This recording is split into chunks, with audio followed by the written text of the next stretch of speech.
Hello, in front of me I've got Xbox Series X, and in this video I'll show you how to pair your controller with your console. In the beginning, turn on your controller and then press this button. Now that your light is blinking on your Xbox,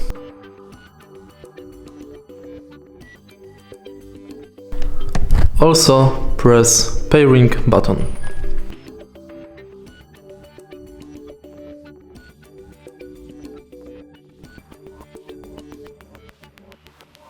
And as you can see, light on my controller stopped blinking. It means that both controller and Xbox are paired. If you find this video helpful, please leave like, comment and subscribe.